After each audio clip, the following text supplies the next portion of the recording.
Hola, ¿cómo está Las Vegas? And welcome to Chris Garcia, the conservative American. I know you might think this is a little cheesy, but I am a patriot, and I am so proud to be an American. That's why I'm waving the flag. I'm almost as proud as Donald Trump is to be an American. Hey, guess what, Vladimir Putin? You're not in control of Donald Trump, are you? You don't have as much authority and much influence as you thought you were going to have in American politics, do you? That's what's great about our country. That's what's great about Donald Trump, is that you cannot control him. He has money. He doesn't need it. He has influence. He doesn't have to buy it. And he loves our country. He is not getting paid even to do this job. He doesn't even take a paycheck. So Vladimir Putin, thank you so much. He's going to thank you for what you did for him. He's going to thank you for the money. He's going to thank you for backing him. But when it comes down to it, Donald Trump is going to do what's best for Donald Trump, and he's going to do what's best for the United States of America. And that has nothing to do with what's going on in your government and what's going on in Russia. If that's what you thought, it backfired. And I was wondering yesterday, I did my show about, what's going on is chess, it's not checkers. And I was even said months ago, I did a show about, does Donald Trump understand that Vladimir Putin is an experienced politician? He's been doing this for a very, very, very long time. Excuse me, Donald Trump, let me apologize to you right now, like a lot of people have had to since you announced running for president. Well, I'm sorry, and I'm mad enough to say that I made a mistake. I think you understand it's chess, not checkers, more than I thought you did. He is a very intelligent man. He's going to get tired of people doubting him. I'm getting tired of myself doubting him. I doubted him when he said that he was going to run, and then I jumped on the bandwagon. I doubted him that he was going to come out of the 17 candidates to be Republican nominee. I doubted him. Once again, I had to jump on the bandwagon and swallow what I thought, swallow my pride and say, oh, I was wrong. And then in the general election, I thought he had no chance against Hillary Clinton. She was going to win by a landslide. Once again, I was wrong. And I didn't realize that until those county votes started coming back in. I'm from back east, and I saw the votes coming in from Michigan, Ohio, and Florida. And I turned to my wife and I said, he's going to win this daggone election. And so we just continue to jump on his bandwagon when he gave his speech when he became president. And we doubted that he was going to take the fight to ISIS. And we doubted that he was going to come after immigration the way he has. And we doubted that he was going to keep those companies like Ford that's spending $1.5 billion in their new plant here. We keep doubting him. We keep doubting him. I think even in repealing or replacing Obamacare, we continue to doubt him. I think he's going to get it done. His Supreme Court nominee has went through. Gorsuch was nominated, and he wants to nominate another judge. He said that he was going to do that before he left. He was going to have 2 Supreme Court justices. He continues that he was going to take funding away from sanctuary cities, that he was going to take funding away from Planned Parenthood. We continue to doubt him, but he can that. Oh, I thought that that there was no wiretapping going on. Hello, Susan Rice. I guess he was right about that as well. He continues to shock us about just how correct he is. Now, I'm not saying he's right about everything. Some of the things that he has done and some of the things he has said over the years have been a little ridiculous, but we all make mistakes. And the difference with us is that we do it in anonymity. We are not famous. So the things that we say aren't caught on tape or aren't caught by a TV camera. We do things that are wrong, but we do them in private. Everything he does is in public. And I think if you really add everything up, to be that public of a figure and only to be caught doing a couple of things wrong over the years, that's pretty incredible. If you just followed me around 24/7, you would catch me more than once or twice in gotcha moments. So I think that it's incredible that he has, a man with that much money and that much power and being that public in his life that he's only been caught with a couple of gotcha moments. I think that's incredible. He continues to prove us wrong over and over again. And I believe Vladimir Putin is learning a very valuable lesson. You might have been a politician. You might know how the game works, and you might have thought that you had something on Donald Trump. But the thing about it, the reason we elected him is that he's not a politician. He doesn't play by political laws. He plays by his own rules and his own laws. I really do believe this, and I think we've had some great presidents from Lincoln to Reagan. I think he has a chance to be the best president or the worst president that we've ever had, depending on what he does. If he sticks to his word and he gets things done the way he said that he was going to do, and he sticks to his campaign promises, he has the chance to be the best president that we've ever had. He has a chance to do more in 8 years than any other president has ever done. And it's so refreshing to see a president that actually wants to do something. Was there anything really that you can remember Barack Obama doing during 8 years? What do you remember him really doing besides using his legislative pen, an executive order to push through Obamacare, the worst health care program ever in existence? And it's definitely going to be repealed and replaced, or it's just going to implode in its own weight. Is there anything that you really can remember him doing? I mean, he had horrible policies. We lost tens of thousands of jobs. He doubled the deficit. He weakened our borders. We were the laughing stock around the world when it came to fighting against radical Islamic terrorists. We wouldn't even say the sentence radical Islamic terrorism for 8 years. 8 years. Donald Trump was in office 24 hours to say. And he had already taken the fight to Syria, taken the fight to ISIS. And he hasn't been president but 90 days. He doesn't go around the world apologizing for the United States and what we believe in. You're dealing with a totally different person than President Donald Trump, than Barack Obama. And I would just tell the world, get used to it. And I have to make an apology right here on air. I didn't know if he was up to snuff. I didn't know if he knew the political landscape around the world. He's proven me wrong, like he's done so many times. I'm tired of jumping on the bandwagon. I'm just going to stay on the bandwagon because he continues to prove us wrong over and over again. He said, I am not a politician. I am a nationalist. I believe in America first. I believe in making America safe. And you know what? He continues to prove us wrong over and over again. He understands the national and international landscapes, what's going on around the world. He understands what's going on. And he continues to prove us wrong over and over again. I have to say kudos to Donald Trump. I think that he has Russia by the gonads, and I think that Vladimir Putin thought that he had Donald Trump. But I think it's the other way. I think that he didn't give them anything. He didn't let them know that he was going to attack Syria.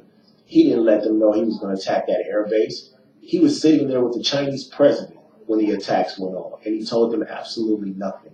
I think that he is a person that's going to do what he thinks is best. He's going to deal with his national security advisor, and whatever he thinks is in America's best interest, that's what Donald Trump's going to do. He's not going to consult with Congress. He's not going to consult with other countries and have to get okay to protect American interests. He's going to deal with his generals, just like he said he was going to do when he was running for president. He's going to talk to his national security advisors, and then he's going to do what he thinks in his gut is best for the United States of America. That's what he did in attacking the Syrian air base. And he's letting everybody know around the world. That's why the Russian ambassador, and that's why Vladimir Putin is so mad, because they thought, hey, we helped you. So aren't you going to lift these sanctions? Aren't you going to cut these tariffs? And aren't you going to do what we tell you to do because we helped you get elected? And Donald Trump is saying, thank you, but no thank you. Thanks for your help. I appreciate it. It's all out now. I lost General Matt Flynn. I've lost a couple of people out of my organization because they were found to be talking to you before and after the election. It's over now. I've taken the political heat. I've survived, and I don't need you anymore. And Vladimir Putin, whatever money you spent, whatever influence you gave him, it's thank you but no thank you because he doesn't need you anymore. That's chess, not checkers. So now what do? Now you have to come to him hand in hand and ask him to please take those sanctions because your vision of reuniting the Soviet Union and being an expansionist, those days are over with. If you don't get help from the United States, China's not going to help you. Who's going to help you? You think China's going to help you? What other country is going to help you?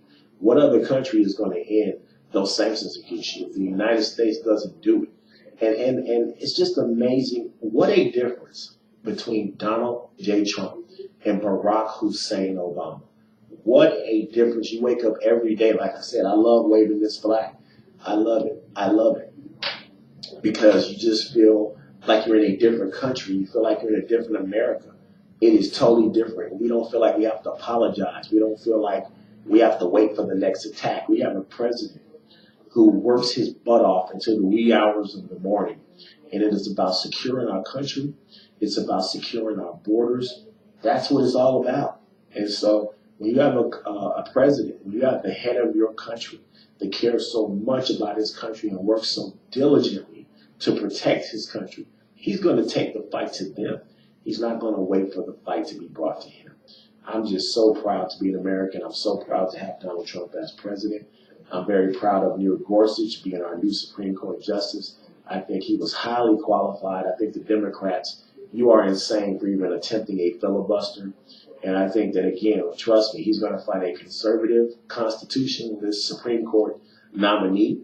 He's going to be with a wonderful candidate. His record is going to be wonderful. And it's going to be very hard for the Democrats to try and filibuster and stop even the next Supreme Court nominee from being nominated. It's going to be very hard. He's going to have an impeccable record. Donald Trump does his homework. And if you notice, from the vice president to Neil Gorsuch to Rex Tillerson, he does his homework. It wasn't so much, I know the Soviets thought he chose Rex Tillerson over Rudy Giuliani or other people to be Secretary of State. But once again, here's why it's chess, not checkers. Here's why it's chess, not checkers, because he can use that, his friendship. He knows how to navigate Russia. He knows how to navigate the Putin administration. Not so much that he was going to be friends and let Putin roll over us, but that he knows the field of play in Russia. He knows how to navigate Russia. So Russia, I believe, is finding themselves being played. I think they put too much in the fact that Trump won and that they were going to have influence in American politics and they were going to get these sanctions. Everybody talked about yesterday what Russia said and didn't say. Who cares what Russia said or didn't say? Who cares? It's what Tillerson said or didn't say. And he didn't give them anything. And he's not going to give China anything. And he's not going to give Iran anything. He's going to renegotiate that deal. If he doesn't renegotiate that deal, if they don't renegotiate it with it, the Ayatollahs over there, watch out, because Iran will be next. Syria is now. Iran will be next. He said that he was going to come in. He sat down with the Mexican president. He sat down with the Chinese president. He sat down with Vladimir Putin. He is all over the world. He sat down with Chancellor Angela Merkel of Germany. He sat down with the British Prime Minister. He sat down with the Taiwanese president. What he is letting you know is exactly what he said. There's a new sheriff in town. There's a new president. His name is Donald J. Trump. And things are going to be done differently. They're not going to be done the way they used to be done. The deals are going to be different. And if you don't tear it up and renegotiate like he did the TCP, he is going to, I think he's going to renegotiate NAFTA. I think he's going to look into every bad deal that we have signed over the last 10, 15, 20 years. And he's going to try and renegotiate. And if he doesn't renegotiate it and you won't sit down with him at the table and do a fair deal that's going to help the United States of America as well as help you. Because anytime you do a deal with the United States of America, the most powerful, richest nation on earth, you're going to win. But he's going to make sure that the American people don't lose. Their jobs stay here, that you're going to invest in America, invest in American infrastructure. You're not going to take our money and our workers and go overseas. You're not going to leave us high and dry. You're going to sit down at the table, whether it be China or any other country, and you're going to do what's best for your country, but you're going to do what's best for our country. He's going to make sure of that. And that's the difference. It's not going to be, hey, thank you, put some money in my pocket, and I don't care about American citizens, and I don't care about if they're working, and I don't care about if this plant leaves to Mexico. It's not going to be that way anymore. He doesn't need your money. He doesn't need your influence. He doesn't need your help. He's a very prideful man, and America comes first to him. He probably feels like America's been very good to him, and he's going to do right by America. He's going to do right by American workers. So if you have any contract, any deal with the United States of America that has been in play for the last 20, 30 years, watch out, because you're going to come to the table with Donald J. Trump, President Trump, and you're going to renegotiate that contract. And if you don't, trust me, there's going to be penalties if you try and sell those goods back to our country, or if you want to play around with us and you want to support ISIS or support other radical Islamic terrorists, and you think that's the way to get back to the United States of America, bombs will be dropped on your head. And if you continue, more bombs will be dropped on your head, and there'll be boots on the ground. It's off the table right now, but keep pushing them and see what happens. I believe he will use the entire might of the United States military. He's already invested $54 billion in the U.S. military. We already have the strongest military in the world, but he's even going to make it stronger because he knows he is a no-nonsense person, and he's going to make a lot of people mad all over the world, and he is going to be prepared for you if you act up and act out of place and you don't want to sit down at the table and deal with him, then he will use the full force of the American military. And what he's showing everybody, as he sat down with the Chinese president and those bombs were dropping on the Syrian Air Force base, he is not afraid to go it alone. That's what everybody was afraid of. Was, oh, he's got his fingers on the button. You better believe we voted him in so he could have his fingers on the button. We voted him in so he could be the commander-in-chief of the military. That's why we voted him in, so that we would no longer be punked by other countries and other nations all over the world. They would know they are dealing with a strong man, a strong country, a strong military, and you're going to do right by us and our American people and our American workers. We are no longer going to cater to you. We're no longer going to take your money and your donations, and you have influence, and we get nothing in return. Those days are over with, and I'm so proud of him and the way that he's dealing with Russia, and I'm just so proud of him the way he's dealing with all other countries. Also, as far as these sanctuary cities are concerned, you need to get in line, because I believe that he is going to stick to his word, and he's going to take federal funding away from these sanctuary cities. Jeff Sessions, the Attorney General, is putting out a warning right now. I think that's one of the things that, if you go down the checklist of things that Donald Trump said that he was going to do, he's marking them off pretty fast, and this isn't even 100 days that he's been president of the United States. I think that definitely sanctuary cities are something that, if they don't get in line with federal laws, he is going to take federal funding away from sanctuary cities. Good luck when you're missing those millions and millions and millions of dollars. Most of these cities are already strapped. New York is financially strapped. Chicago is in debt. San Francisco is in debt. And then you have the nerve to want to be a sanctuary city and risk losing federal funding. If that's what you want to do, good luck with that, because I think that it's going to hurt you in the long run. And I think Donald Trump is going to keep his word. If federal funding is up for grants and you're supposed to get that money, and you continue to harbor these illegal aliens and let them stay in your cities, and you continue to refuse to work with ICE, and you continue to refuse to deport these illegal criminals that are in our countries doing things and committing crimes, then federal funding will be taken away from you. You better follow Miami. And when he said that he was going to take federal funding away, they quickly did a 180 and decided to not be a sanctuary city. I think that that's going to happen fairly soon, and I think that it is very important for the cities to get in line with federal laws, because there's no doubt in my mind that it's going to happen. Sanctuary cities will be punished, and I think that it is very likely that your funding will be taken away from you. So Jeff Sessions is putting out the warning right now. I believe that it's going to happen, and I just think they need to get in order.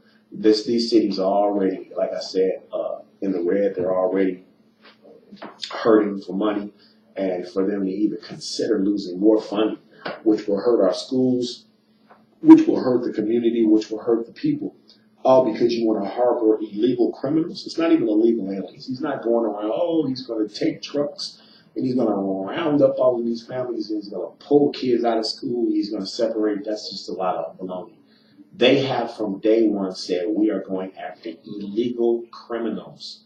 Now, after that, who knows? But that's the first thing that you have to do when you are trying to enforce immigration laws. If you have people in your country, not just illegal, but committing crimes and have been arrested and are in our custody, are you saying that we don't have the right for ICE to turn those people over to the federal government and for those people to be deported? Did you see the two people in Maryland, the two illegals that have been deported from our country 4 times in 5 years and wound up raping a 14-year-old girl?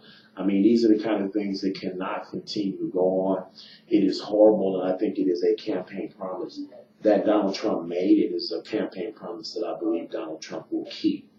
Once again, I'm so thankful that he is our president.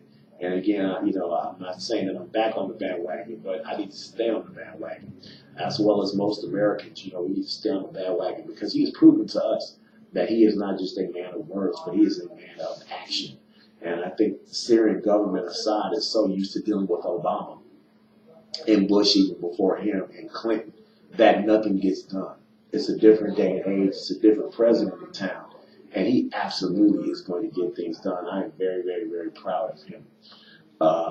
We got a few minutes left on the show, and again, I just want to, for local Las Vegas citizens, please vote for Bob Beers coming up in the election, as well as Staros Anthony. And once again, Kara Campbell, and congratulations to Staros Anthony and Judge Cedric Kearns. I want to once again say shout out to one of our proud sponsors, Ogden Market, right on the corner of 9th and Ogden. Wonderful food, wonderful groceries. They have some of the best rates in town. Great family restaurant, owned for over 30 years. Ogden Market, right on the corner of 9th and Ogden, 2 blocks from the wonderful El Cortez. They have all the groceries you could possibly need. One of the cleanest stores in town. That's Ogden Market, right on the corner of 9th and Ogden, 2 blocks from the wonderful El Cortez. Some of the loosest spots in town. The store is always full of wonderful groceries. I've been shopping there for many years myself, probably about 15 years, and they've been in town for 30 years. Family owned. Ogden Market, right on the corner of 9th and Ogden. Just a wonderful place. But getting back, this dialogue with sanctuary cities, and funding for that, that's something that, these cities have better take into discussion, because these schools are already underfunded, and a lot of these programs in these cities are already underfunded, so they need all the money that they can possibly get. I think that he is going to definitely defund them. I think that he is going to build that wall. There's no way that was one of his biggest campaign promises. And I don't believe there's any way in the world that he's not going to start construction on that wall. He already, of course, we have more Border Patrol agents that he hired, but I think there is no doubt in my mind that he is going to build that wall. I think there's no doubt he's going to start construction on that wall, and by hook or crook, some kind of way. I don't know if it's going to be tariffs or taxes, but I believe he's going to tax the American government or charge tariffs to the Mexican government if they want to sell products back into the United States of America. So one way or the other, and they have no choice, because the biggest importer of Mexican goods, the biggest importer of Mexican labor and services is the United States of America. Try not dealing with us. Try China not dealing with us, and let's see what happens to your economy. That's something that we don't think about. We're such apologists, and we've become such a socialist country that we are so afraid, what if these people don't, what if we don't deal with them? That's the question that Donald Trump sat there. He's a man that built an empire out of $1 million loan from his dad, and built an international empire, and has seen American wealth and American might be used in the wrong way. Ask yourself this question, not if they stop dealing with us, but what if we stop dealing with them? What if we put sanctions against them? What if we start importing their goods? Forget about our exports. What if everybody wants American products, everybody wants American labor? We build, and we are the best country in the world. That has been forgotten. Have you used some Chinese products lately? Have you used some Mexican products lately? They are not made like made in the USA products are. We have the best cars. We have the best manufacturers in the entire world. And I'm tired, like Carrier decided to stay in Indiana. I'm tired of seeing our workforce and our plants be taken to other countries, because we have the best workers, we have the best products, we have the best manufacturing in the entire world. And it needs to be made in the USA. Things need to be made here again, whether it be coal or steel or whatever. It needs to be made in the United States of America. We need to put our people back to work. That's what needs to happen. It doesn't need to be the other way around.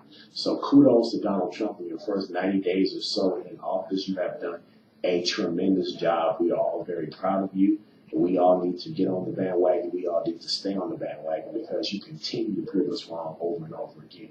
Once again, I just want to thank you so much. Don't forget Ogden Market on the corner of 9th and Ogden, 2 blocks from the El Cortez. Wonderful groceries, wonderful spirits, the best food in town, some of the loosest slots, the cleanest store, I'm telling you, in downtown Las Vegas, 2 blocks from the El Cortez on the corner of 9th and Ogden. Ogden Market, family home for over 30 years, best groceries in town.